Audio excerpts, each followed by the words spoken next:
Halo sahabat semuanya, selamat datang di channel Nasha Story, tempat di mana setiap cerita punya jiwa, dan setiap jiwa punya kisah yang bermakna. Karena di balik setiap perjalanan, selalu ada pelajaran, dan di balik setiap kata, ada pesan yang bisa menyentuh hati. Siapkan waktumu, cari tempat ternyaman, dan mari kita mulai kisahnya.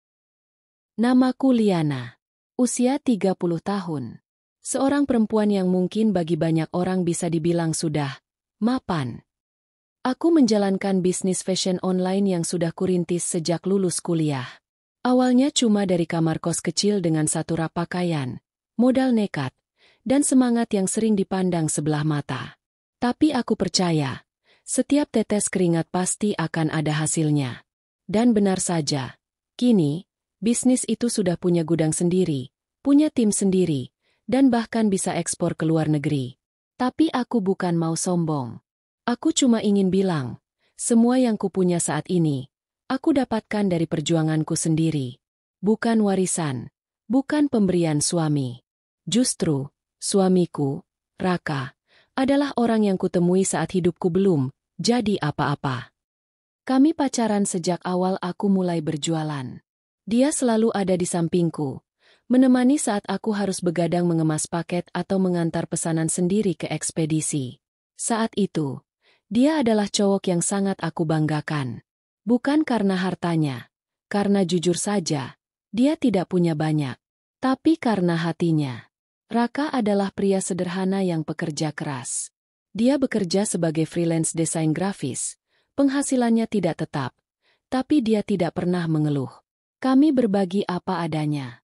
Aku yang pegang uang lebih banyak, tapi tidak pernah merasa lebih tinggi. Justru aku merasa beruntung bisa berbagi dengan pasangan yang kuanggap setara dalam hal cinta dan perjuangan. Kami menikah sederhana, tanpa pesta mewah, tapi penuh haru. Aku pikir, ini akan jadi awal dari hidup bahagia kami selamanya. Tapi aku lupa, tidak semua yang dimulai dengan cinta akan berakhir bahagia jika salah satu berhenti berjuang. Setelah menikah, aku tetap melanjutkan bisnis. Justru makin berkembang karena aku mulai punya tim, mulai bisa delegasi tugas, dan fokus pada ekspansi. Raka, tetap dengan dunia desain grafisnya. Tapi jujur saja, aku mulai memperhatikan satu hal, dia terlihat tidak berkembang. Bukan hanya secara penghasilan, tapi secara semangat juga. Dia seperti kehilangan arah. Aku sudah mencoba mengajaknya kerja sama, bahkan sempat menawarinya posisi sebagai creative director di brandku. Tapi dia menolak. Katanya, dia tidak ingin berada di bawah bayang-bayang istrinya. Aku bisa memahami perasaannya sebagai pria. Mungkin gengsi. Tapi aku juga manusia. Kadang aku merasa lelah karena merasa berjuang sendirian. Apalagi ketika semua orang memandang kami sebagai pasangan sempurna. Padahal di rumah, aku yang mengurus semua. Urusan rumah, keuangan, bahkan bayar cicilan rumah dan mobil. Tapi aku bertahan. Karena aku cinta. Dan aku yakin, kalau terus didukung, Raka pasti akan bangkit dan punya semangat seperti dulu. Tapi ternyata, yang kuduga semangat itu akan kembali lewat kerja keras. Justru datang dari arah yang tak kusangka, perhatian dari perempuan lain. Perempuan yang mengagumi kemapanan Raka. Padahal dia hanya sedang menikmati hasil kerja keras istrinya. Namanya Vina. Perempuan muda yang awalnya kukira hanya rekan kerja Raka. Cantik, rapi, dan cara bicaranya halus. Waktu pertama kali diperkenalkan, dia memanggilku, Kak, dengan senyum lebar, dan katanya dia kagum sama aku karena punya bisnis sukses. Tapi entah kenapa, dari pertama melihatnya, hatiku merasa tidak nyaman. Bukan cemburu, tapi semacam intuisi bahwa ada yang salah. Vina mulai sering muncul dalam percakapan Raka. Katanya, dia sering bantu desain bareng, lembur bareng, makan malam bareng, karena sekalian cari ide. Awalnya aku diam saja. Aku pikir, mungkin aku terlalu sensitif. Tapi lama-lama, Raka jadi sering pulang malam. Sering mengabaikanku. Bahkan saat aku bicara, dia asyik main HP. Aku mulai merasa, aku tidak lagi jadi prioritas. Tapi aku mencoba menepis semua kecurigaan.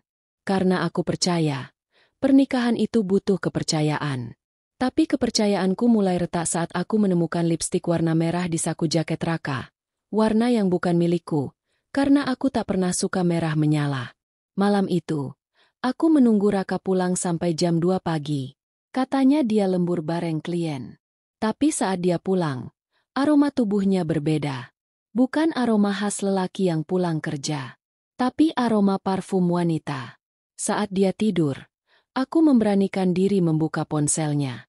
Mungkin terdengar salah, tapi saat hatimu mulai diterkam kecurigaan, kamu butuh kepastian. Dan di sanalah, dalam tumpukan chat, kutemukan pesan dari Vina. Aku senang banget bisa dekat sama pria keren dan sukses kayak kamu. Hatiku mencelos. Tanganku gemetar. Tapi aku terus scroll. Dan makin ke bawah, makin hancur hatiku. Foto-foto mereka berdua. Makan malam romantis. Selfie di mobilku. Mobil yang kubeli sendiri.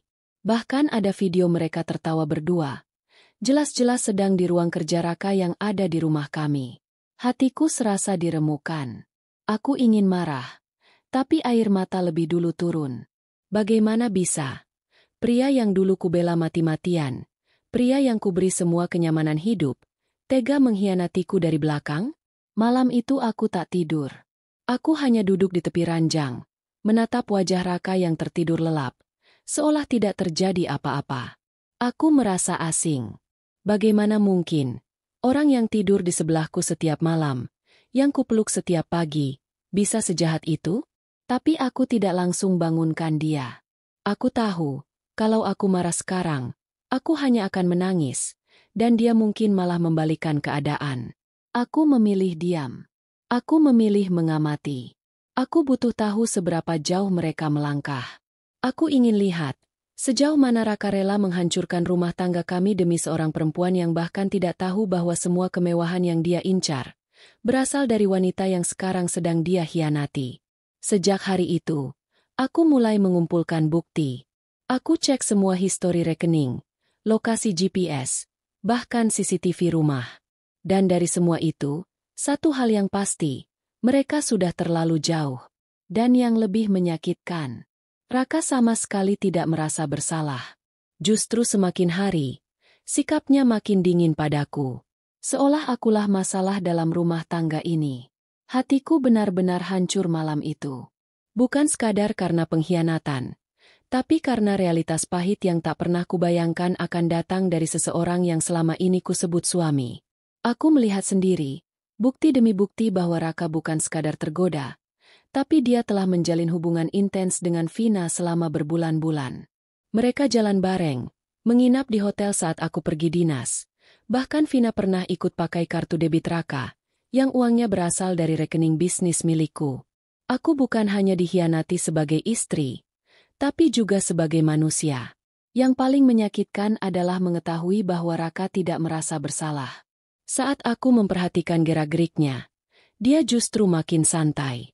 Bahkan pernah berkata, "Kamu terlalu sibuk sama kerjaanmu. Kamu lupa jadi istri." Saat itu, aku cuma bisa menghela napas.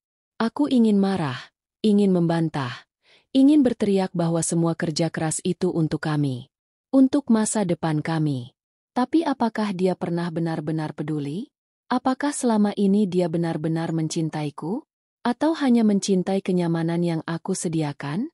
Aku mulai mempertanyakan semua. Setiap kenangan, setiap pelukan, setiap janji yang pernah dia ucapkan, semuanya terasa palsu. Aku sadar, yang lebih menyakitkan dari pengkhianatan adalah saat kita menyadari bahwa cinta yang kita perjuangkan selama ini ternyata tidak pernah dihargai. Dan disitulah aku merasa, aku harus mulai berpikir sebagai wanita yang berharga, bukan sebagai istri yang memohon untuk dipertahankan. Setiap hari setelah itu, aku seperti hidup dalam dua dunia.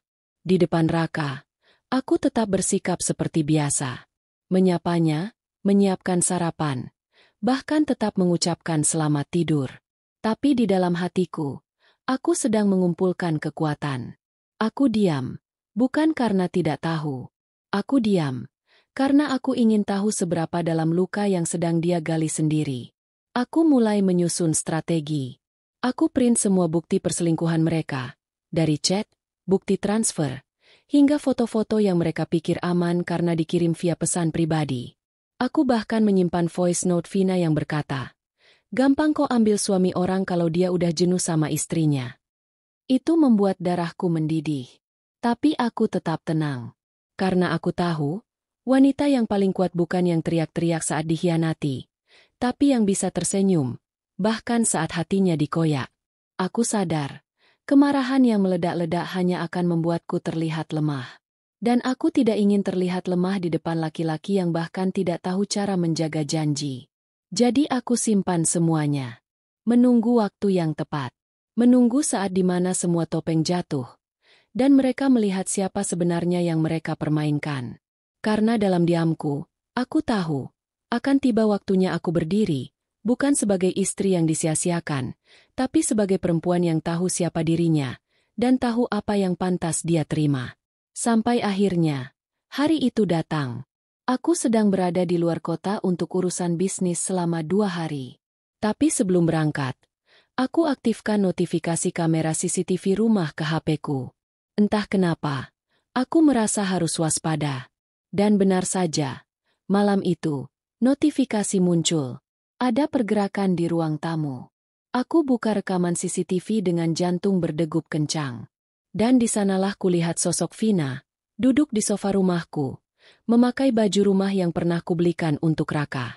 Dia duduk santai, memeluk Raka dari belakang, dan mereka tertawa. Aku bisa mendengar suara Vina yang berkata, "Akhirnya kita punya waktu berdua di rumah ini, ya." Rumah ini? Rumahku? Rumah yang kubeli dari hasil kerja keras tiap malam tanpa tidur? Raka tidak menolak. Dia justru tersenyum dan memeluk balik. Di saat itu, aku merasa seperti orang bodoh. Rumah yang kubangun dengan cinta dan keringat, kini jadi tempat mereka berselingkuh. Bukan hanya hatiku yang hancur, tapi harga diriku juga seperti diinjak-injak. Aku gemetar menonton video itu. Tanganku mengepal, air mataku mengalir deras. Tapi sekali lagi, aku tidak bereaksi impulsif. Aku simpan rekaman itu. Karena aku tahu, luka ini harus dibayar tuntas. Dan saat mereka pikir aku wanita lemah yang tak bisa berbuat apa-apa, aku akan tunjukkan bahwa mereka salah besar. Beberapa hari setelah itu, aku memilih untuk bicara baik-baik. Aku ingin memberinya satu kesempatan untuk jujur. Kami duduk di ruang makan. Aku siapkan makan malam seperti biasa. Tapi suasananya dingin.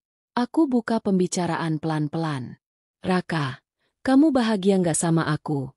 Tanyaku. Dia tampak kaget. Lalu menjawab dingin. "Kenapa tiba-tiba tanya begitu?" Aku menatap matanya. Mencoba mencari sedikit sisa cinta di sana. Tapi kosong. "Aku cuma mau tahu. Kalau memang kamu udah nggak cinta, katakan. Aku bisa pergi." Raka tersenyum sinis, lalu berkata pelan, "Aku pikir kamu udah tahu jawabannya." Dan kalimat itu, seperti pisau yang menusuk tepat di jantungku. "Kita udah beda. Kamu terlalu sibuk sama kariermu. Aku butuh pasangan, bukan atasan." Aku diam. Ingin berteriak. "Lalu selama ini kamu hidup pakai uang siapa?" Tapi aku tahan. Aku hanya berkata, "Kalau itu memang yang kamu mau, aku nggak akan tahan kamu." Raka langsung berdiri. "Aku mau pisah. Aku mau hidup dengan seseorang yang ngerti aku. Yang nggak ngerasa lebih tinggi dari aku." Aku tertawa pelan. Bukan karena lucu, tapi karena geli. Seseorang yang ngerti dia? Yang cuma numpang hidup? Tapi aku tetap diam dan mengangguk. "Oke, kita pisah." Dan malam itu, rumah kami jadi saksi dari pecahnya pernikahan yang dulu dibangun atas nama cinta. Keesokan harinya, aku siapkan semua dokumen perceraian. Aku sudah siap secara mental. Bukan karena aku tidak mencintainya lagi, tapi karena aku mencintai diriku lebih dari aku mencintai orang yang tidak tahu cara menghargai. Aku panggil Raka dan menyerahkan map berisi surat perceraian. Di dalamnya juga sudah kucantumkan surat pernyataan pembagian aset, 1 koper baju, laptop miliknya, dan 1 mobil bekas yang memang atas namanya. Selebihnya, tidak ada. Karena semua aset, rumah, rekening, investasi, semuanya atas nama aku. Raka tampak bingung. Loh, terus rumah ini? Tanyanya. Aku menjawab pelan. Rumah ini aku beli sebelum kita nikah. Atas nama aku. Semua cicilan aku yang bayar. Dia mulai panik. Terus tabungan. Aku tersenyum. Semua dari rekening bisnisku. Dan kamu tahu, kita nggak pernah gabung rekening. Dia terdiam. Aku bisa lihat wajahnya memucat. Jadi, aku nggak dapat apa-apa. Aku hanya menatapnya dan berkata, kamu bisa bawa apa yang memang kamu hasilkan sendiri. Sisanya, ambil saja semua kenanganmu dengan Vina. Mungkin itu lebih berharga buat kamu. Dan di saat itu, aku melihat topengnya runtuh. Dan yang tersisa hanyalah pria yang kehilangan segalanya. Karena tidak pernah tahu siapa yang selama ini menopangnya. Hari pertama setelah Raka pergi, rumah terasa hampa. Bukan karena aku merindukannya, tapi karena kebiasaan yang selama ini ada, tiba-tiba menghilang. Tak ada suara pintu dibuka, tak ada langkah kaki di dapur, tak ada obrolan pagi saat sarapan. Tapi, justru dalam sepi itulah, aku menemukan kedamaian. Tidak ada lagi ketegangan, tidak ada lagi kecurigaan, dan yang paling penting, tidak ada lagi luka yang bertambah. Aku mulai menjalani hari-hariku dengan penuh kesadaran. Fokus kembali ke diriku. Aku mulai olahraga lagi, meditasi, membaca buku-buku pengembangan diri yang dulu tertimbun karena terlalu sibuk mengurus rumah dan perasaan. Ternyata, rasa kehilangan itu bukan selalu tentang orangnya, tapi tentang harapan yang dulu kita bangun bersama. Dan saat harapan itu hancur, kita harus belajar membangun harapan baru. Bukan untuk dia, tapi untuk diri sendiri. Banyak orang bilang aku kuat, tapi sebenarnya aku cuma memilih untuk tidak menyerah. Karena aku tahu, di luar sana, banyak perempuan yang pernah mengalami luka seperti aku. Dan jika aku bisa melewati ini dengan kepala tegak, mungkin aku bisa jadi inspirasi bagi mereka. Bahwa dikhianati bukan akhir dunia. Justru itu bisa jadi awal untuk mencintai diri kita sendiri, dengan lebih utuh, lebih tulus, dan lebih berani. Beberapa bulan setelah kami resmi bercerai, aku mendengar kabar tentang Raka dan Vina. Ternyata kehidupan mereka tidak seindah yang mereka bayangkan. Raka, yang terbiasa hidup nyaman bersamaku, kini harus beradaptasi dengan kehidupan, apa adanya. Karena Vina, ternyata hanya tertarik pada hasil jadi, bukan pada perjuangan. Mereka tinggal di kos kecil, karena jelas rumah yang dulu mereka tempati adalah milikku. Raka juga mulai kehilangan klien karena reputasinya tercoreng di komunitas desain.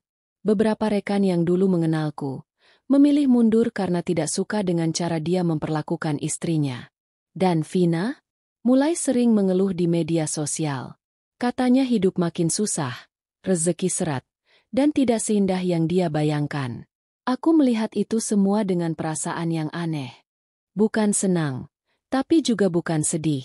Lebih seperti lega, karena hidup memang adil. Cepat atau lambat, setiap pilihan akan ada akibatnya. Dan ketika kamu membangun hubungan di atas pengkhianatan, maka jangan heran kalau pondasinya rapuh.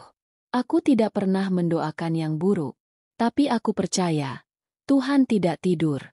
Dia hanya menunggu waktu yang tepat untuk menunjukkan mana yang benar, dan mana yang hanya sementara.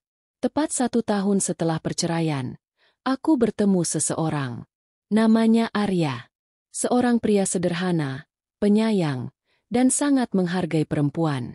Kami bertemu di acara seminar bisnis. Awalnya hanya sekadar obrolan ringan tentang dunia usaha. Tapi entah kenapa, ada sesuatu dalam dirinya yang membuatku merasa nyaman. Dia tidak kagum pada apa yang aku miliki. Tapi dia tertarik pada bagaimana aku bisa berdiri lagi setelah jatuh. Itulah yang membedakannya dari Raka. Kami mulai sering bertukar cerita, bertemu untuk diskusi, hingga akhirnya saling mengenal lebih dalam. Arya tidak pernah mencoba mengaturku.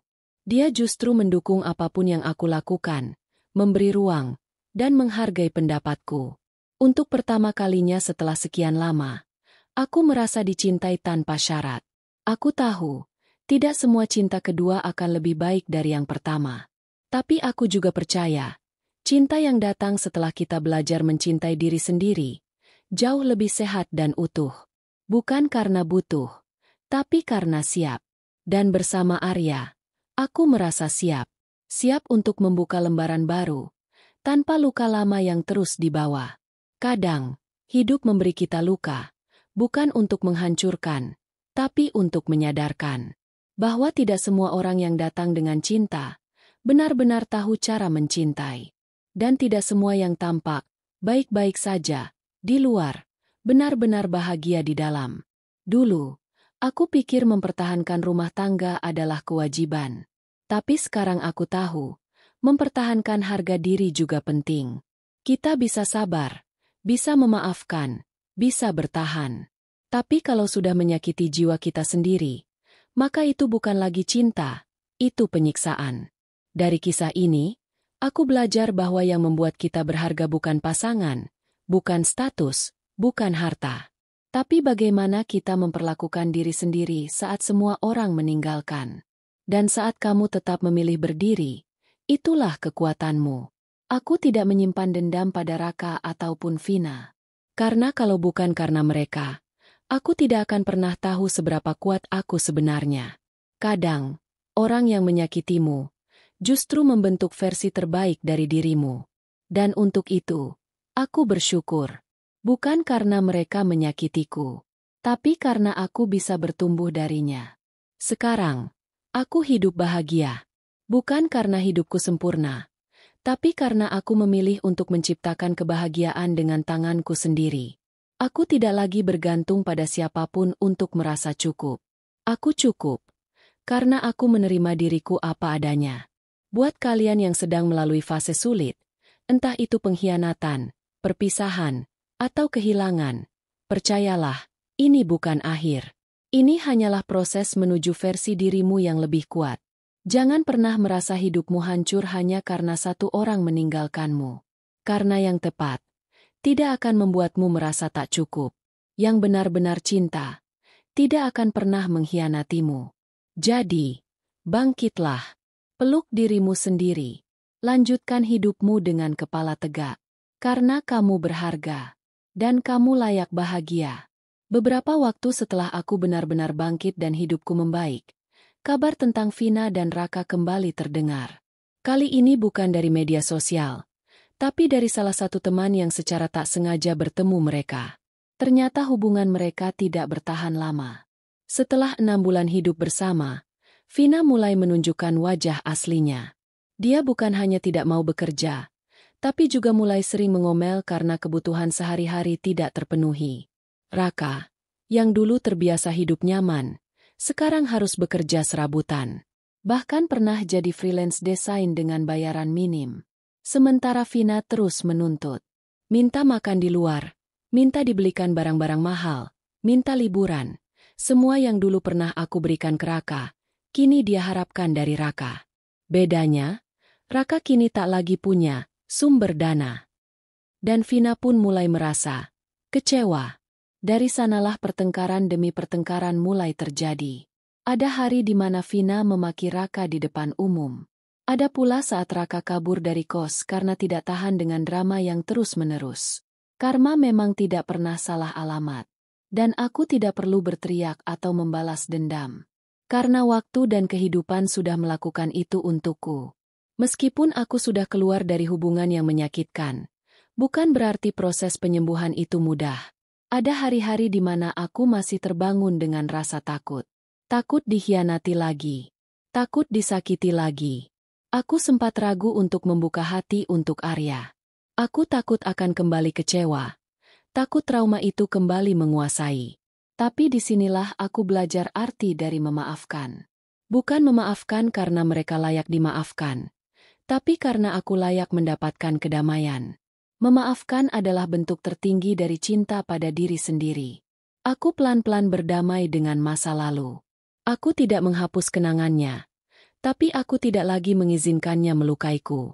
Aku mulai terapi, menulis jurnal, dan mengizinkan diri untuk merasa.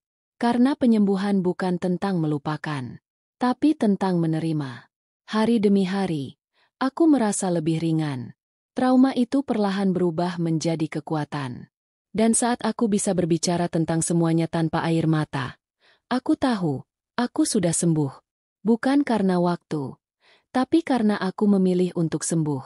Dan itu adalah keputusan terbaik yang pernah aku buat. Dulu, aku pikir cinta adalah tentang pengorbanan.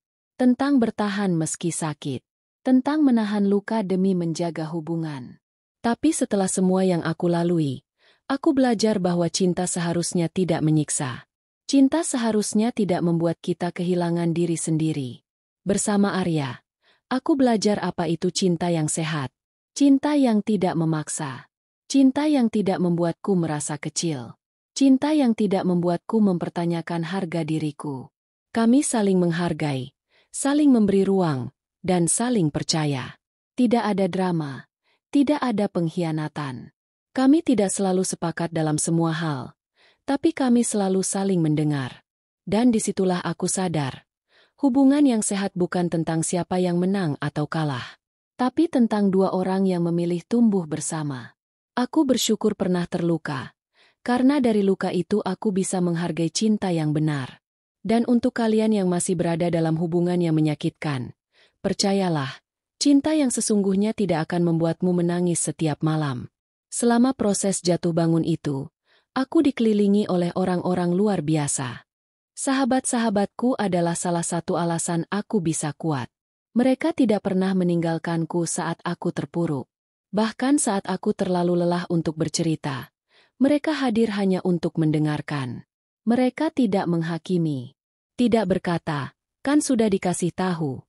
Atau, itu salahmu juga. Mereka hanya memelukku, menyodorkan teh hangat, dan berkata, kami di sini.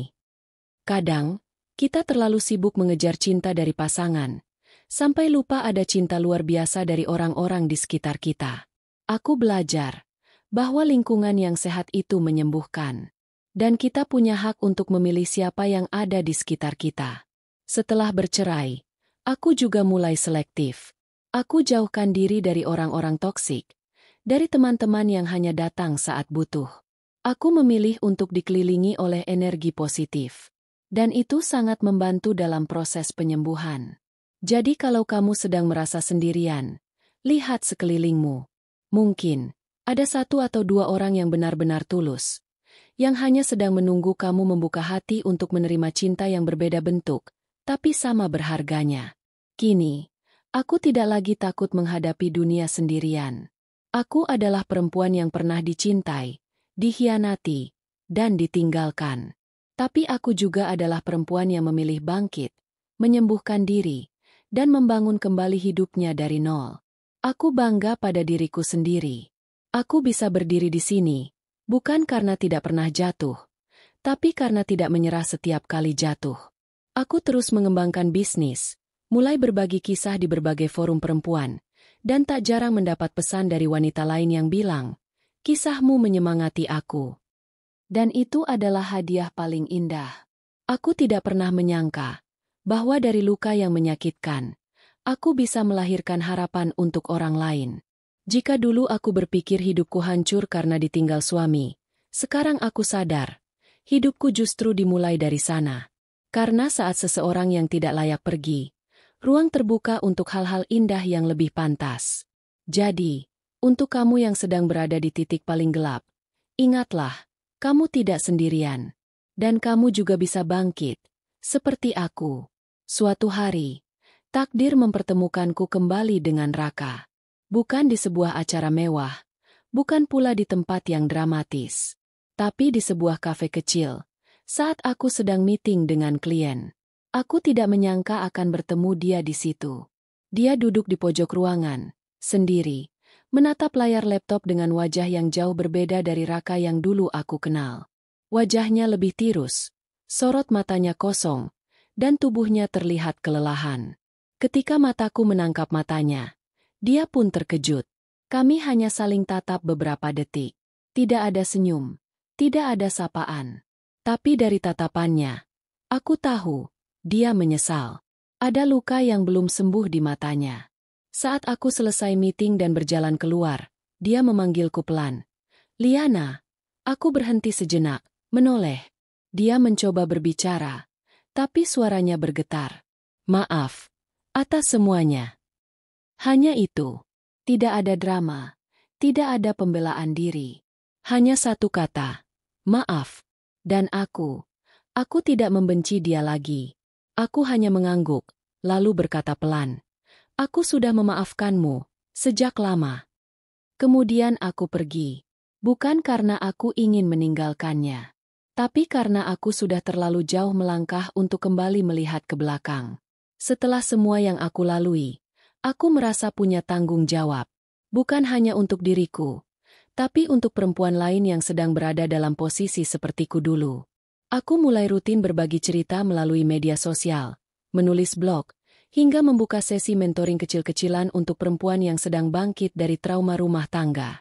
Awalnya aku hanya ingin berbagi, tapi ternyata dampaknya luar biasa. Banyak yang bilang, "Kak, aku jadi punya harapan lagi." Atau, "Aku merasa nggak sendirian." Itu membuat hatiku hangat. Dulu, aku merasa kisahku adalah aib. Tapi sekarang aku sadar, kisah ini adalah kekuatan.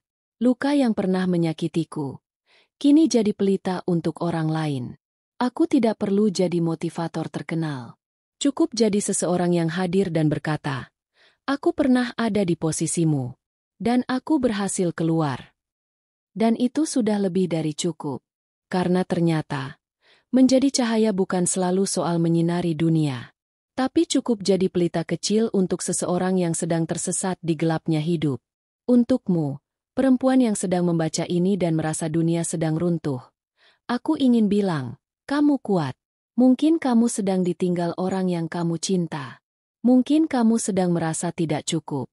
Mungkin kamu sedang duduk menangis di lantai kamar, bertanya-tanya, apa aku salah?